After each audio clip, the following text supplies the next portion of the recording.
Ooh, hello there, my fellow miners and crafters. GoodTimesWithScar here, and welcome back to the foolish worlds of FoolCraft. And we're here in the city of Maybe doing a wrap-up tour now that season 1 of FoolCraft is at an end. We're new and great things are coming. I thought it would be an excellent time to sit back, relax, and take a look at the things that we created here on the FoolCraft server. Before we go any farther, I want to know from you guys what you guys enjoyed about this series and what you guys are excited about maybe me trying to do in the next season. So start giving me some ideas of what you'd like to see base wise, dabbling in mods, different things along those lines in the comments. And also a huge thank you to Iskall and of course the dev team for making this happen and the invite. I've had a blast and I cannot wait for season 2. But let's kind of start moving around here. So of course, this is the city of Maybe. And one of the things that I wanted to do with this season was to maybe shy a little bit away from base building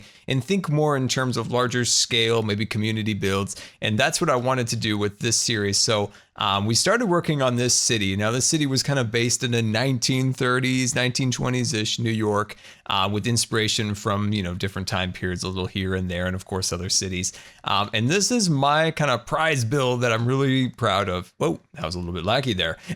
This is my kind of brick, old style New York building. And this is truly where I finally kind of felt like I understood Chisel and Bits. This is where we opened up new doors in terms of design and possibilities with the mod, which just has really opened my eyes to modded now and what we can accomplish together with mods. So as you can see, look at these bricks, like look at that detail up there. And of course the window frames and all these little leaded glass windows looking absolutely amazing. Now, I never quite got my fire escape on the back, nor my rapscallion alleyways, but we did create these beautiful garbage cans here. We actually made Minecraft trash inside there, which I think came out really cool. Look at these things. Isn't this absolutely amazing? To see so much immersive detail with, oh no, there's the rats.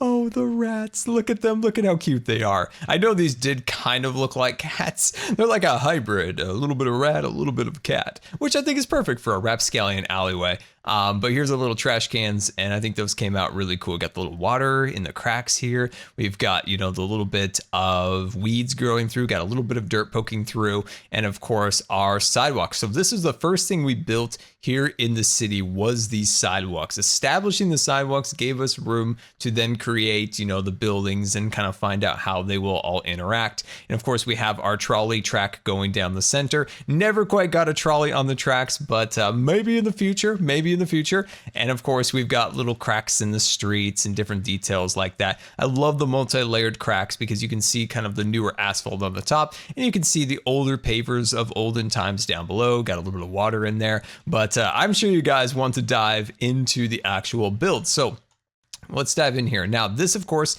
is the lobby, and we had fun with Chisel and Bits, kind of learning how to use the lighting aspects, and we built ourselves a little pot with some flowers and a custom little Chisel and Bits table there. Like, that's beautiful. I want that in real life. That beautiful little piece of furniture. And we've got False's artwork on this wall looking really nice. Now, down on the floor, this is definitely like a 1920s kind of marble floor with the black kind of inlays, creating the little decorative details throughout. I think that came out really nice. But yeah, this whole room kind of just screams 1920s, and I think we were able to accomplish that, which I'm very pleased with. Now, of course, this is our fake furniture company. So this is Scarred Oak Company. Now inside here we have a mix of, DecoCraft and of course Chisel and Bits throughout the area. And hopefully as we go along, this is inspiring you guys for your own Minecraft builds and or just kind of reminiscing about our past episodes. I kind of like them both. I use this as kind of an archive for designs and of course just kind of reminiscing a bit in the future. That's why I love these wrap-up tours.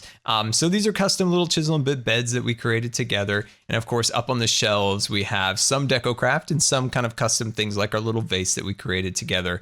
And then over here, lots of little bits of DecoCraft and of course some custom Chisel and Bit chairs and tables and different details like that. Now down over here at our cash register, of course, we've got our display cases where we're never able to fit things into it. I always wanted to get something in there. I love our little sign. I think that really does look very old-fashioned. So this is kind of an old-fashioned, furniture store. And I think we were able to achieve that with kind of the darker colors and different things along those lines. We got a little money up here on the table, got a broom in the corner. Just little details like that I think really establish the life of a build. And you just see little things like that that help kind of establish. But back here is where the magic happens. So behind this curtain, and we open it up, and we head through here, and we're kind of in the kind of warehouse of the build, right? Things are a little less polished back here. We have this giant kind of warehouse door, which looks really, really cool. I love this thing. It was slightly modeled after like an old like bunker. And I think that looks kind of unique to this old military bunker thing that I designed this off of. And I think it looks pretty nice.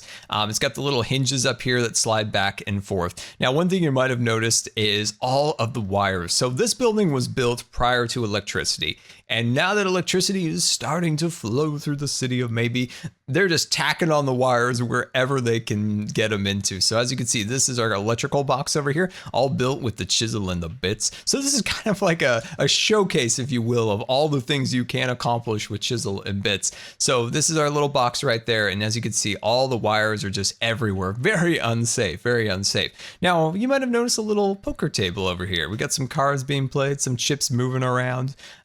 Got a nice little velvet top there, but this is not only just a furniture store, it's a fake furniture store being a front for the gun shop. That is right. Back behind this wall is the real shop, and that of course is the gun shop. Now, how do you think we are going to get in there?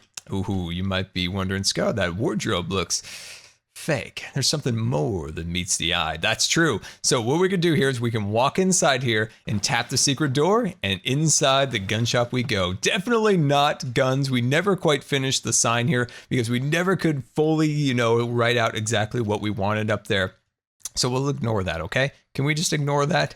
That was definitely a thing that I never got finished. But as you guys can see up on the top there, we've got these really cool kind of ceiling lights hanging down. We have the tacked on electrical cords, which we know very period Pacific. And of course, we've got our ammo and our gun crates over here. And of course, we got these incredible chisel and bit gun cases. Like, look at that little ammo casing. We've got some clips down in the bottom there. We've got a Tommy gun, perfect for the mafia style of the city, with a nice little drum magazine. And then moving up here, we've got all these little belts. So this is hopefully giving you guys, like I said, a little bit of design inspiration for your own builds. You can kind of look at all the little different details. Maybe you're making something with chisel and bits that require something of this nature. Got the grenades over there.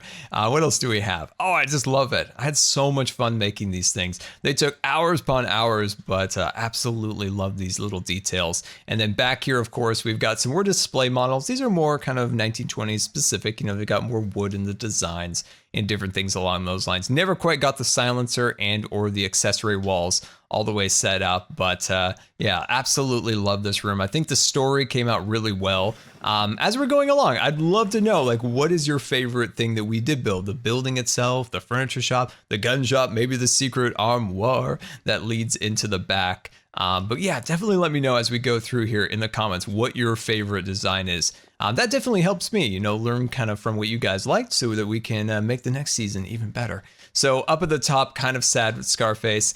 These didn't quite get finished up here. I had dreams of apartments and different things along those lines, but we never quite got there. And of course, over here, we were going to build a bit of a restaurant, but like I said, all these things are not to be lost. These are things that we can take and use as inspiration for future series. So don't think it as a loss, but think it as an opportunity that we can take some new designs and ideas. That's something I learned from like the Imagineers who create theme parks. Every great idea just gets stored away and eventually may see the light of day. And you can see that all throughout theme parks, like an idea from here that didn't quite make it, but then eventually worked into the park decades later. So always remember that. Just keep an eye okay, we're going to build a restaurant. Well, you know what? I'm going to keep that in the memory bank. I'm going to remember that. So let's head down the road here. So BOO just did some absolutely amazing things here in the city. He made this cool little crosswalk with these neat little cones. They're very period Pacific. Now, this is probably one of my absolute favorite things here in the city, and that is this faux tunnel design. That is just a 2D image made to look like a 3D tunnel over there. Really, really cool. Just hats off to the B of the double of the O for that. Looking absolutely amazing. And of course, we worked on our streetlights. So we've got our beautiful streetlights and our sidewalks and all the little cracks in the manhole covers. Now, this is something that I really loved was, of course, our stoplight. So if you're thinking about chisel and bit designs for yourself, Like, hopefully this inspires you guys for maybe a street light here. I think this came out really, really nice. Things that I would like to do in the future if I were to do something again like this was try to make the lights, you know, maybe one of them red, one of them green, so it gives a little bit more realism to the actual design,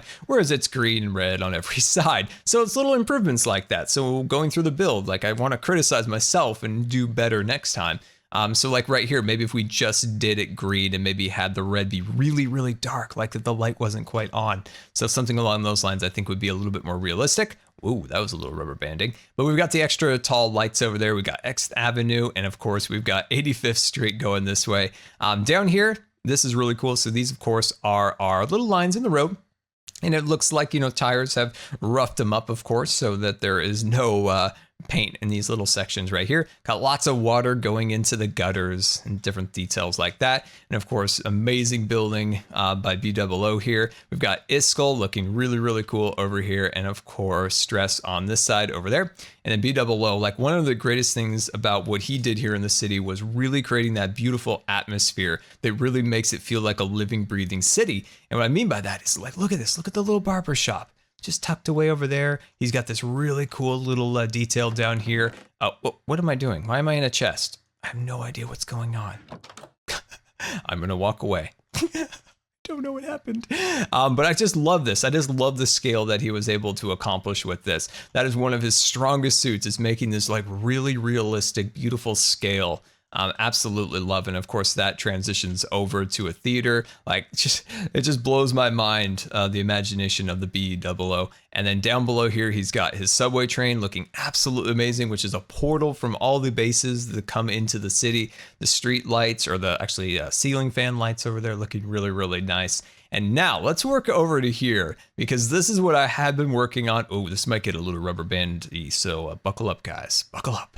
We're gonna try to go to the front of the Fool's Park here. It's a little bit dark and mysterious, but that's okay. We got this. So down here is what I was wrapping up with the city, is my actual kind of city park here. So this is Fool's Park. And here at the marquee, we've got these really cool little fence. And of course it says Fool's Park up there. We've got our little fountain bubbling away. And of course our custom walkway leading into the actual park. And we have our little bit of grass right here. And of course our plants along the sides. And of course, look at that.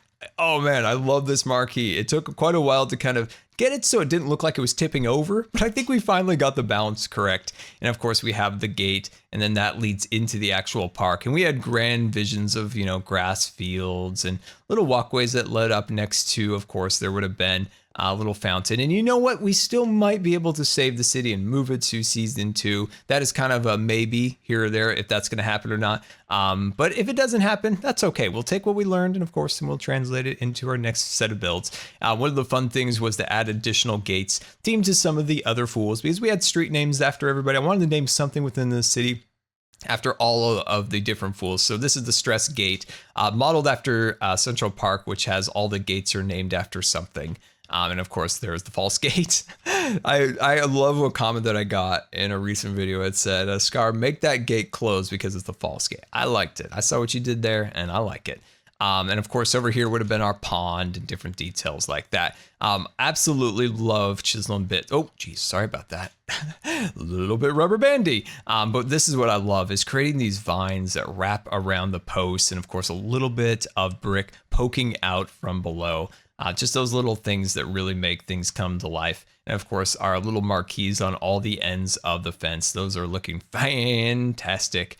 But yeah, that is the city of maybe. That is what we spent our entire time here on FoolCraft working on. You know, we did a little bit back at where we were going to build a base, but that was mostly just little bits of mods here and there. But our real thing that we worked so hard on was the city. And I think it came out pretty cool. Some of the areas aren't quite finished, but that's okay. Like I said, Iskall's team is going to look towards potentially saving the city and incorporating it into season 2. But like I said, if it doesn't happen, it doesn't happen. We can remember the good times here and then translate that into something really, really awesome for season 2.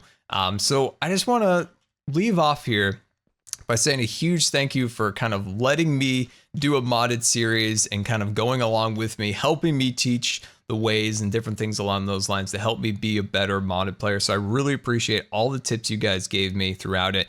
And like I said, I'd love to see some discussion in the comments about what we're going to do in the future is for mods. Like, I'm still so new at it, but I am totally open to all different things. So guys, I really appreciate you watching this series. I hope you're as excited as I am for season 2, which is starting very, very, very soon. So hashtag season 2 hype. I want to see in the comments. I just want to see season 2 hype all the way through. So hashtag season 2 hype. And until next time, this has been Good Times with Scar. And I always really appreciate you guys taking the time to watch my videos. And if you believe the video deserved a rating, that would be much appreciated. And until next time, we'll see you later. And don't forget to subscribe, because you may just become scarred for life.